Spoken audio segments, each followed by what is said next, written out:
Bueno, pues esto ya suena, ¿eh?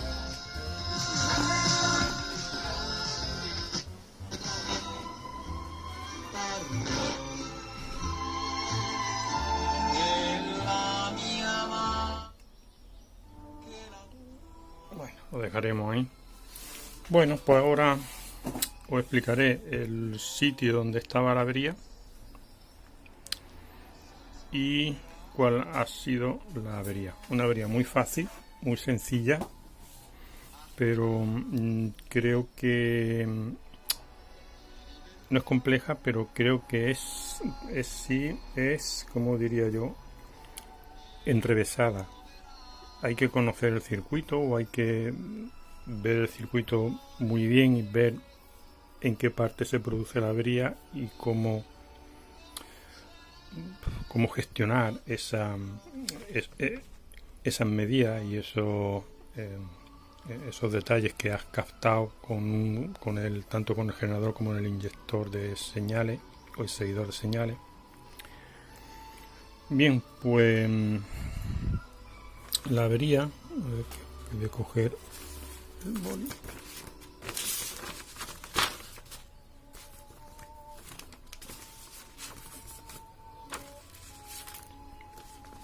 Bien, pues la avería digo yo, la avería ha estado localizada en el conmutador este. Bueno, más bien en el conmutador no, pero sí en el punto este, que es la reja de la válvula última de FI que hace las funciones de detección de señal, tanto en AM como en FM. Este punto, esta reja estaba puesta a masa y claro, evidentemente toda la señal que había aquí era derivada a masa, no continuaba, una mínima parte pero ínfima. Entonces, bueno, ahora veremos dónde está.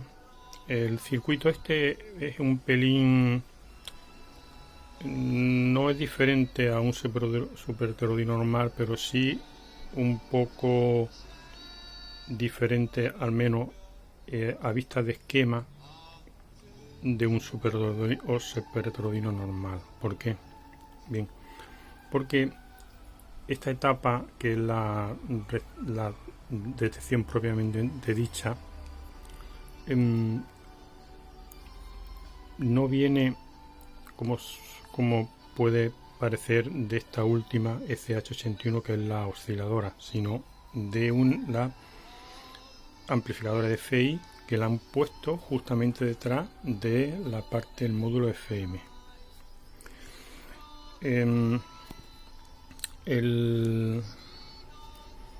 La señal de... Vamos a empezar con la AM. La señal de onda media está sintonizada por estas bobinas, que aquí tenemos las bobinas de ferrita, más las otras bobinas de onda corta y onda larga, y todo este conjunto, diferentes posiciones de los conmutadores, eligen una u otra bobina acorde a la banda seleccionada. La señal, ahora mismo está el conmutador puesto en onda media, la señal es seleccionada en este conmutador, que es de onda media, y entra en la reja de la SH81, que es amplificadora de RF más osciladora. La osciladora es su triodo, el partriodo, como habitualmente, y tenemos aquí las bobinas de onda media, y aquí están todo el resto de bobinas referentes a las diversas bandas, onda corta y onda larga. Aparte, bueno, lleva dos ondas medias seleccionables, una que es para seleccionar la ferrita y la otra la bobina interna, y la entrada de señal por el conector de antena.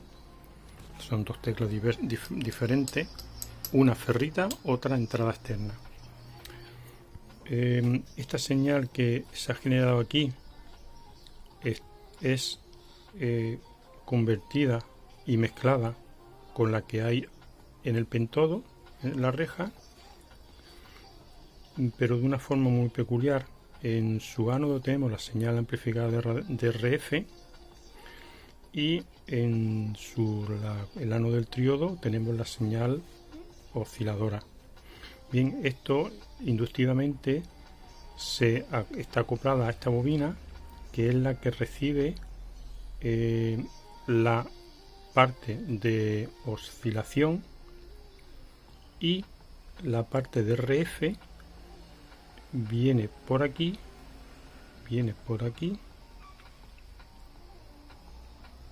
y se mezcla o se convierte con la parte osciladora. ¿Veis? Por aquí a la parte osciladora, pero esa nueva frecuencia, que ya digamos que es la frecuencia intermedia, vuelve a ser amplificada por el pentodo de la SH81, y en su ánodo tenemos esta frecuencia de 455 kHz es amplificada en su parte triodo también, aparte de la oscilación, la propia FI. Esta FI pasa a la bobina osciladora, y aquí tenemos dos señales, la de oscilación local y la de FI. Esta bobina está sintonizada exclusivamente a las frecuencias de la FI, por lo tanto la parte osciladora no es transferida, pero sí la parte de FI es transferida. Y por aquí, en esta bobina, es transferida igualmente de forma inducida, evidentemente, a esta otra bobina y a la reja de la que sería la primera etapa de FI. De su ánodo tenemos los dos transformadores de tanto de FM, que es este de abajo, como de onda media, bueno, de AM, ambos, y la salida, que es esta de arriba, es la que viene a la reja de la etapa de detección. No sé si me he llegado a explicar bien o no. La FM, tenemos aquí los dos triodos de FM, parte de sintonía y parte de oscilación, son transferidos a través de este bote de FI, ya en 10,7 kHz, o sea, megahercios, a la reja de la F89, y en su ánodo tenemos los dos botes, tanto de AM como de FM, y en el bote de FM ya sí va, cuando conmuta a FM, sí va directamente a la reja de lo que es la osciladora de onda media, haciendo ahora funciones de amplificación de FI de FM. Y en su ánodo, este sí está sintonizado para 10,7 MHz, transfiere esa señal al secundario, y con la conmutación en FM, que abajo, entra en la parte de detección. Esa parte es más fácil de comprender. La parte más, quizá un poquito más compleja, es la parte de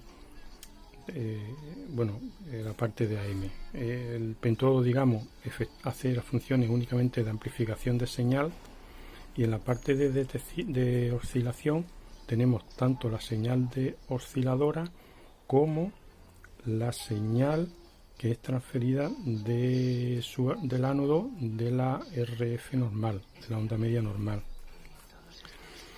En la conversión, este bote únicamente está sintonizado a la FI, nada más. La bobina osciladora pues son todas estas, correspondiente a cada banda.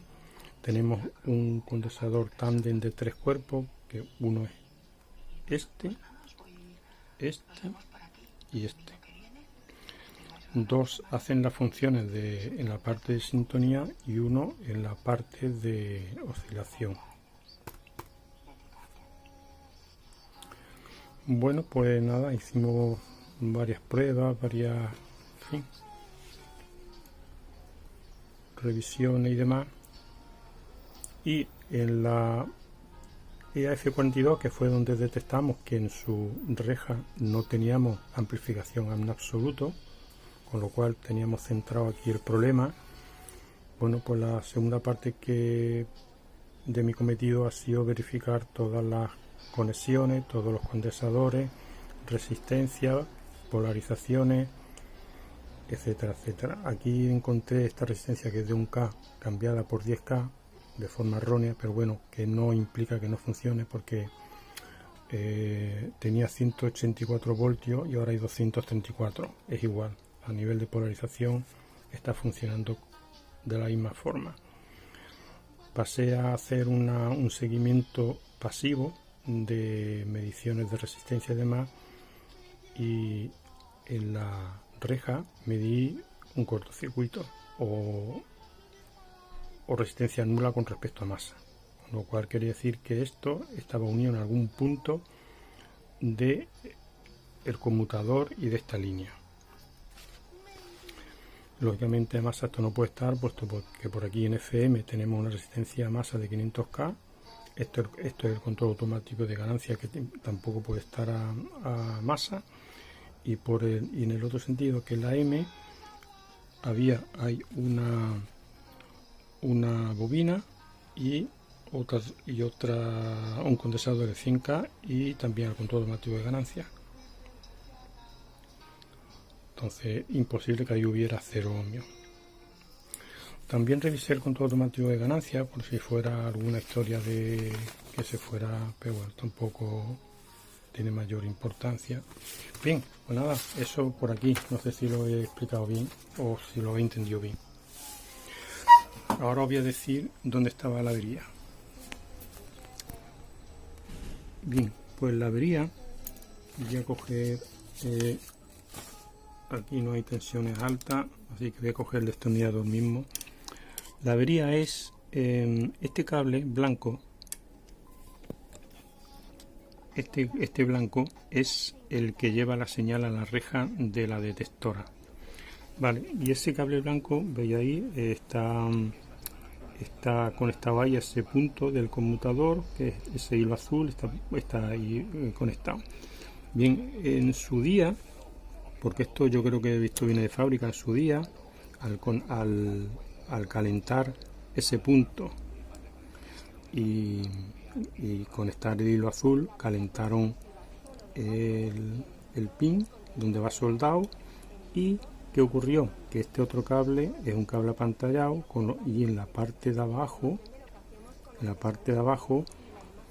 quemaron la cubierta e hicieron cortocircuito con la malla, que es masa, y el punto es azul. Entonces estaba unido. Esto estaba unido arriba. Míralo. ¿Escucháis cómo se ha ido? Verá. Voy a darle un poquito de volumen. Mira, voy a separar un poquito. Con Teo Sánchez en Radio 3. Ve. Una línea desde Huelva.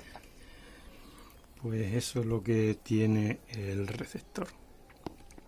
Ya digo, es una avería súper fácil, porque ya veis lo que es, pero sí es una avería de darle mucha vuelta al circuito. De hecho, comencé con la baja frecuencia porque es una avería que es propensa a que fuera una deficiencia en la propia baja frecuencia, pero igualmente también en la detección, igualmente también en la FI. Sí, esa avería puede estar provocada en cualquiera de estas tres etapas que hemos tocado. Entonces había que revisar toda la parte de baja frecuencia, todo, en fin, todo eso. Y en primera instancia lo que sí me condujo quizás a algo de error es esto.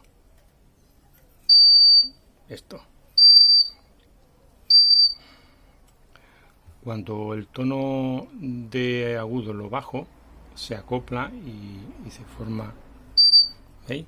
Aún con señal, aún con señal. Entonces ya eso sí es un acople a baja frecuencia, que en un principio era lo que yo quería, que lo que le ocurría, pero bueno, no nada que ver con las posteriores indagaciones. Así que bueno, esto está reparado, solamente me falta ver ahora esto que es, a ver si le buscamos solución. Vale, y en cuanto al problema del acople, pues yo creo que va a ser debido a que tenemos aquí el control de tonos de agudo en serie con la polarización de la reja de la etapa de potencia, en el que el potenciómetro en una de sus conexiones tenemos la resistencia de 500K y 2,5K, que es esta, 500 y 2,5, que va a la reja, y por aquí va el potenciómetro, que es el hilo rojo, que va ahí. Pero aquí hay un condensador que está conectado, que es de 100K, que viene de la bobina esta, que es para el control de graves de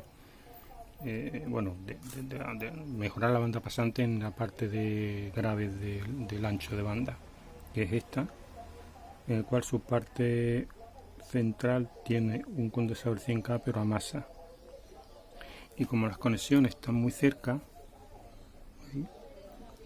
es esta conexión, en vez de poner la masa, que es este punto, pues la han puesto aquí.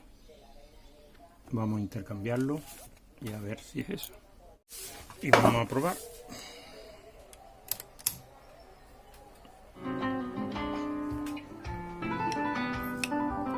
Efectivamente, ya está solucionado. ¿Veis? Quiere enfocar, enfocará, si no. ¿Veis?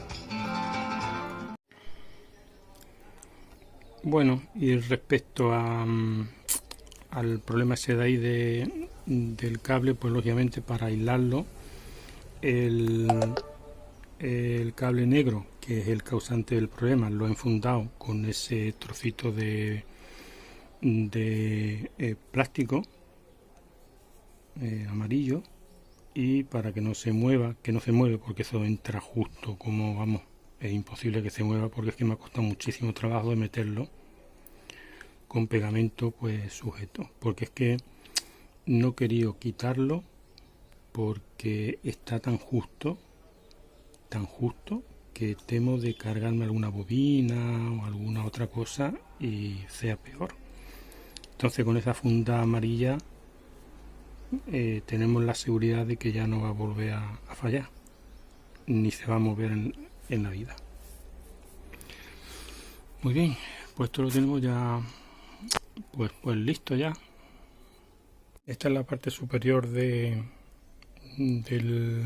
cajetín donde va alojado el conmutador de banda, y también le he cambiado esos dos condensadores, ese y este, son estos, son de desacoplo, y digamos que ponen a referencia más a la señal de entrada, y ya que lo tenía aquí pues lo he cambiado. Este es el condensador que le he cambiado, que es de 100 nanos, no tiene fuga ninguna, pero tiene 323 nanos. Y el otro, que también he cambiado, 2,2 nanos, tiene 3,2. Bueno, no varía mucho, no tiene fuga tampoco, ¿ves? Pero ya quedaba fatigado de dejarlo. Con el buen trabajo que han hecho ahí en los condensadores, ya daba cosa dejar esto. Porque es que en realidad que tenga 3,2 no implica que no funcione el aparato en absoluto, igual que este, porque son condensadores para referenciar la señal alterna a masa. Señal alterna me refiero a la señal viva de recepción.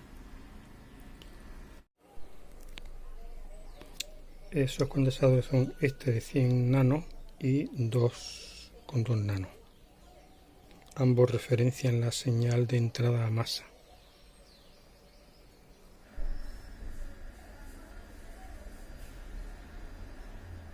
Receptor Grundig, magnífico receptor Grundig. El modelo, espérate que me se olvida, el 4035 era. A ver, sí, 4035.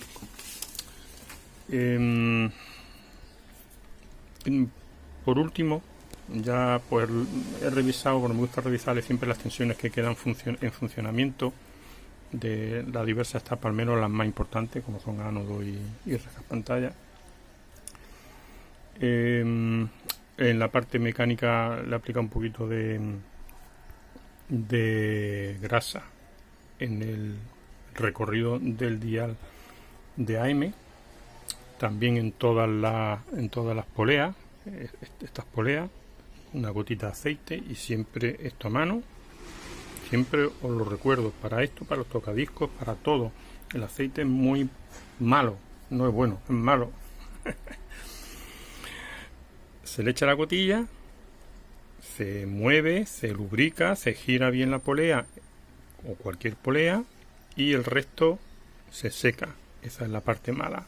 Hay que secar el resto, no puede quedarse ahí, porque eso con el tiempo va resbalando y va llegando a lugares donde no es necesario y va a entorpecer el funcionamiento. Bien, pues le he dado un poquito a todo eso. El interruptor de entrada también ya funciona. Lleva un pequeño microinterruptor aquí en la parte de abajo, el cual con una chapita que arriba es la que lo mueve. Entonces es cuestión de que darle un pelín, forzarle un pelín, nada más, un poquito, y ya está. Va bien.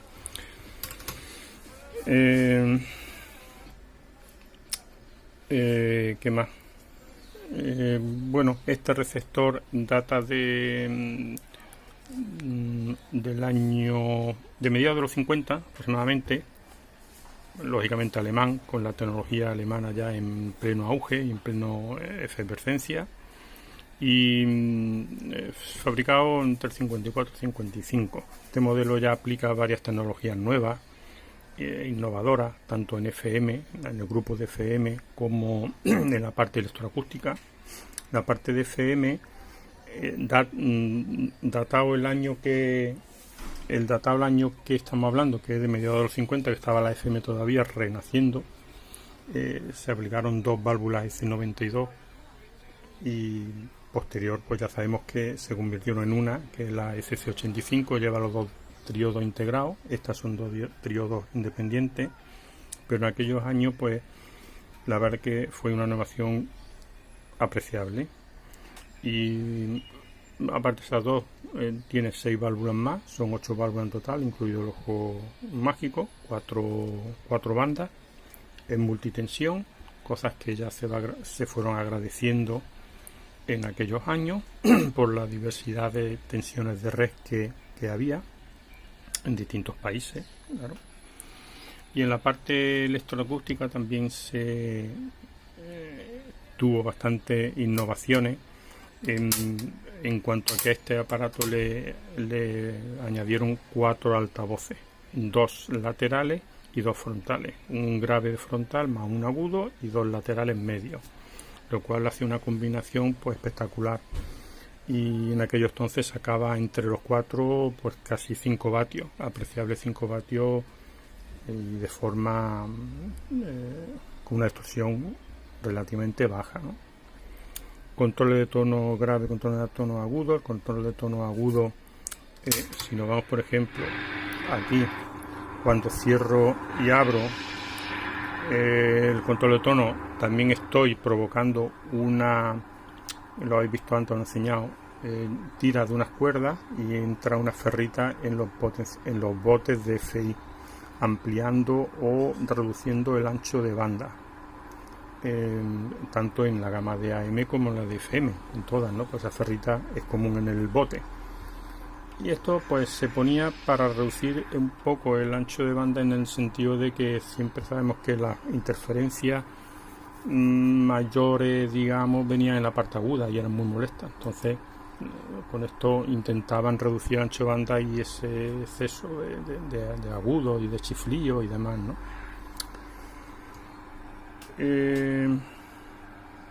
Lleva una entrada de pickup, que es una entrada de pickup externa muy buena en el sentido de que tiene bastante calidad. Y otra innovación que incorporaron estos grandes aparatos que en aquel entonces estaban al alcance de unos poquitos nada más, era la posibilidad de extraer sonido para la grabación. Grundy incorporaba a este equipo a otros elementos como son magnetófonos, como eran magnetófonos de carrete abierto, me refiero, y un tocadisco, en fin, diversos equipos, y dentro de las posibilidades era conectar un grabador de carrete abierto, que era lo que en aquel entonces más predominaba, y poder grabar. Otra característica que pusieron en marcha. Y por último añadieron 2 teclas en el piano. Una de ellas son 2 AM, las 2 de AM en la banda de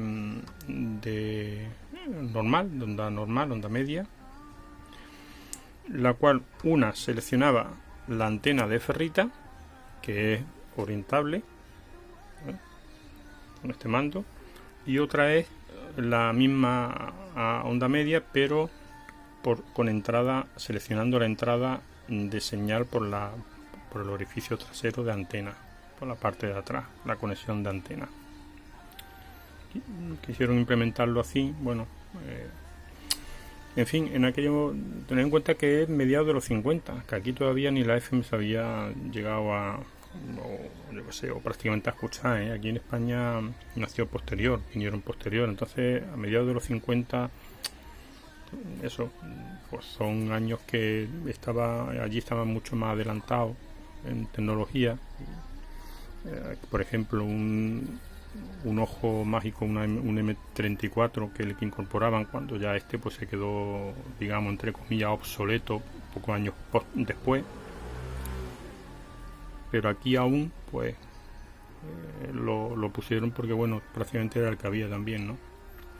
La antena orientable lleva un indicador, que es el cual pues es una indicación de 180 grados nada más, y ayuda a sintonizar las emisiones en onda normal y poder orientar la antena. Pues eso en cuanto, lo que puedo decir del aparato, porque es que me encanta este aparato, la verdad. En cuanto a la avería, pues ha sido compleja y muy fácil. Ya os he explicado antes cómo lo que ha sido compleja en el sentido de que hemos tenido que investigar bastante sobre el receptor y su funcionamiento, el cual pues tiene varias peculiaridades. Yo creo que la que más me llama la atención es que han usado la parte triodo de la SH81, del todo SH81, como osciladora y mezcladora, en vez de usar el pentodo. Pentodo está haciendo las funciones, por lo menos lo que veo, funciones de amplificación de RF exclusivamente. No hay nada, pero es que su salida no indica, ¿veis? Va positivo, no indica que pase a una FI, puesto que este trafo es de 10,7 y únicamente funciona en FM. Entonces esta bobina que hay aquí, que está magnéticamente acoplada a la parte osciladora, esa bobina es la que de la parte del triodo coge el batido y se lo lleva a esta otra bobina que entra en la FI, en la primera de FI, que es un pentodo, un F89. Es lo que más curioso le veo, ¿no? Luego tiene una retroalimentación también muy peculiar en la parte de baja frecuencia, tiene una realimentación muy peculiar, que es esta de aquí y también de aquí, de este otro trafo, que peculiar porque el circuito que tiene está muy compensado en frecuencia grave con la bobina esta, y también agudos, pero sobre todo en grave. Tiene una compensación muy rica. Lleva un transformador exclusivo para los medio agudos. Bueno, este es agudo, que este altavoz es un altavoz de agudo exclusivamente Twitter capacitivo, y estos son los medios, pero también, bueno, más orientados medios hacia frecuencias más altas. Y lleva su propio transformador.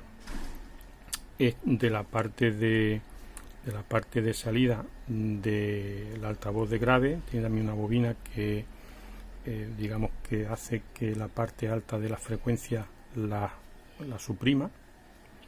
Ya digo, de ahí donde está cogido la realimentación, tanto para el realce de grave como para el control de tono, ¿no? Lleva una realimentación negativa muy currada e interesante para estudiarla a fondo y con muy buen resultado. Bueno, vamos a dejarnos ya de charlatería y vamos allá.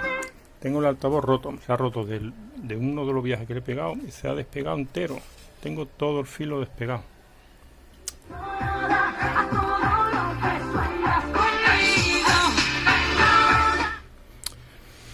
Bien.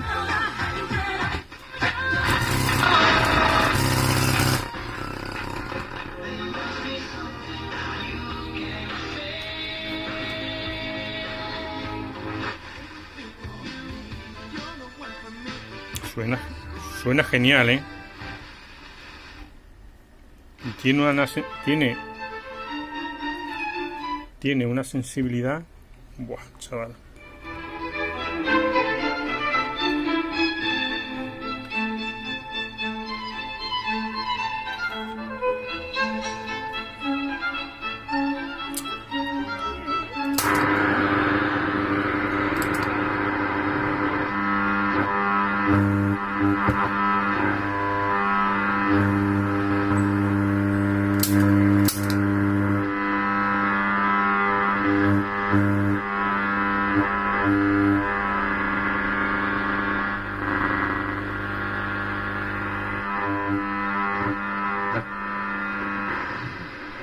Ay, Dios mío, vida. El amor de Dios. Tengo aquí, venga, al final voy a lanzarlo. Tengo unas contratadas. Si te pregunto a ti lo de IPC, ¿te va bien? ¿Qué es eso? ¿Qué es lo que retrata? ¿Qué hay en el IPC? El IPC indica todas las cosas que hay dentro del sistema, creo. Todas las cosas. Yo, esta palabra la usamos mucho. Nuria, Alberto te ha mirado. Una verdadera maravilla. Ahora mismo tengo puesta la antena de ferrita. Si pongo la externa, mucho más ruido. ¿Veis? O sea que ahí tenéis la ventaja de usar antena ferrita o antena externa. Pues nada, potencia extraordinaria, buen aparato, buen receptor para disfrutarlo, ponerlo a escuchar todos los días. Hasta el próximo, chao.